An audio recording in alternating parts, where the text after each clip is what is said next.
नमस्कार, इस वक्त के बुलेटिन में आप सभी का स्वागत है। मैं हूं आपके साथ रहनुमा। चलिए आज की अहम खबरों पर नजर डालते हैं। सीरिया में विद्रोही गुटों ने राजधानी दमिश्कस पर कब्जा कर लिया है, जिसके बाद राष्ट्रपति बशर अल असद देश छोड़कर भाग गए हैं।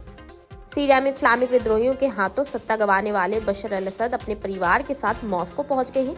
रूस ने उन्हें शरण दी है। रूस के सरकारी मीडिया ने ये जानकारी दी है। खबरों के मुताबिक रूस ने उन्हें मानवीय आधार पर शरण दी है। बता दें, सीरिया विद्रोहियों ने राजधानी दमिश्कस में घुसने के बाद राष्ट्रपति बशर अल असद के विशाल महलों पर कब्जा कर लिया। प्रेसिडेंशियल पैलेस से लोगों को फर्नीचर और महंगी चीजों को ले जाते देखा गया। वहीं तमाम लोग इसके अलग अलग कमरों में तस्वीरें खिंचवा रहे थे। इतना ही नहीं, विद्रोहियों ने जेल में बंद सैकड़ों कैदियों को भी रिहा कर दिया है। दूसरी ओर सीरिया में जारी बवाल के बीच भारत ने अपने नागरिकों को वहां की यात्रा से बचने की सलाह दी। साथ ही सीरिया में रह रहे नागरिकों से सावधानी बरतने की अपील की है। बता दें, सीरिया के मौजूदा घटनाक्रम को देखते हुए संयुक्त राष्ट्र सुरक्षा परिषद ने आज एक इमरजेंसी मीटिंग बुलाई है। दिल्ली में आज सुबह कई स्कूलों को फिर से बम से उड़ाने की धमकी मिली है। सुबह करीब 7 बजे दिल्ली दमकल विभाग को इस घटना की सूचना दी गई है। धमकी भरे ईमेल के बाद स्कूल प्रशासन ने छात्रों को घर भेज दिया है। साथ ही पुलिस को भी सूचित किया गया है। ये घटना 1 महीने से अधिक समय बाद हुई है। तब देश भर के कई सीआरपीएफ स्कूलों, जिनमें दिल्ली के 2 और हैदराबाद के एक स्कूल शामिल है, को ईमेल के माध्यम से बम की धमकियां मिली थी। दिल्ली पुलिस ने बताया था कि 21 अक्टूबर की रात तमिलनाडु के एक सीआरपीएफ स्कूल को पहली बार धमकी मिली थी, जिसके बाद देश भर के सभी संबंध स्कूलों को अलर्ट जारी किया गया था। हालांकि धमकी झूठी साबित हुई थी। बता दें, 20 अक्टूबर को दिल्ली के रोहिणी क्षेत्र में एक सीआरपीएफ स्कूल की दीवार में एक तेज विस्फोट हुआ था, जिससे आसपास की दुकानें और वाहन क्षतिग्रस्त हो गए थे और इमारत की दीवार में भी एक छेद हो गया था। हालांकि इस घटना में किसी की हाथाहाथ होने की कोई खबर नहीं थी। एक खालिस्तानी समर्थक समूह ने टेलीग्राम पर विस्फोट की जिम्मेदारी ली थी, जिसके बाद दिल्ली पुलिस ने सोशल मीडिया ऐप से संपर्क किया और पोस्ट की उत्पत्ति वाले चैनल के बारे में जानकारी मांगी थी। रक्षा मंत्री राजनाथ सिंह रूस के दौरे पर हैं। मॉस्को में वे आईएनएस के कमीशनिंग में हिस्सा लेंगे और रूस के राष्ट्रपति पुतिन से बातचीत करेंगे। इसके साथ ही वो सैन्य और सैन्य तकनीकी सहयोग पर भारत रूस अंतर सरकारी आयोग की 21वीं बैठक की सह अध्यक्षता भी करेंगे। इस दौरान कई वैश्विक मुद्दों पर चर्चा होगी। रक्षा मंत्रालय के मुताबिक रक्षा मंत्री राजनाथ सिंह और रूस के रक्षा मंत्री बेलोसोव रक्षा के क्षेत्र में दोनों देशों के बीच बहुआयामी संबंधों की समीक्षा करेंगे। इसके अलावा वे आपसी हितों के समकालीन क्षेत्रीय और वैश्विक मुद्दों पर भी विचारों का आदान प्रदान करेंगे, जिसमें सैन्य एवं औद्योगिक सहयोग शामिल है।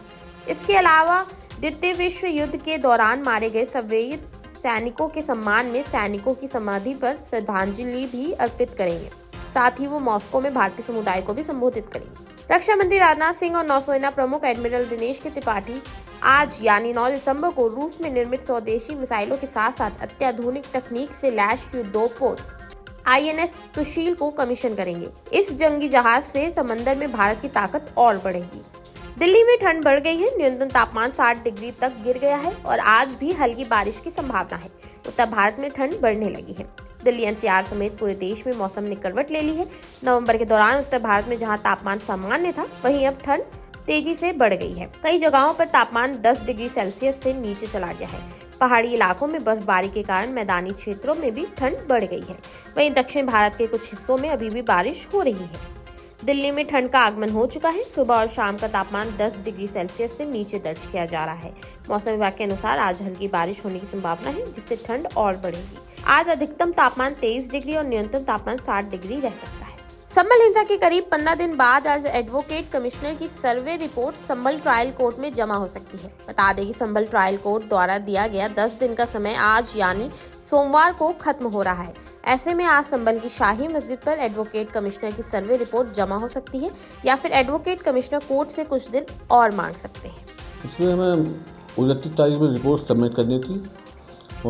ऑनरेबल कोर्ट सब ने 10 दिन क्यों एनालिसिस नहीं होता, काफ़ी फोटोग्राफी हुई थी, उसमें कोई एनालिसिस नहीं कर पाई थी। उस रिपोर्ट का माननीय कोर्ट से लोअर कोर्ट से हमने 10 डेज का टाइम लिया था। ये कल 10 डेज हमारी कल मंडे में पूरी हो जाएंगे।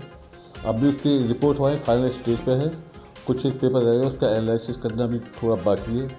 कुछ स्वास्थ्य खराब होने की प्रॉब्लम आ रही है। अब ये अगर एनालिसिस स्वास्थ्य सही रहा या एनालिसिस हमारा पूरा हो गया कंप्लीट, तो संभावना है कल रिपोर्ट दाखिल कर सकते हैं। अदरवाइज हम दोबारा जो कोर्स है समय की क्लियर करेंगे। अब कोई सर्वे करने की कोई ऐसी चांसेस रहे हैं या दोबारा से कोई ऐसा कुछ रह गया है जो नहीं उम्मीद है या हो सर, सकता है? सर्वे लगभग कंप्लीट हो चुका है, उसमें रिपोर्ट सबमिट कर दी है।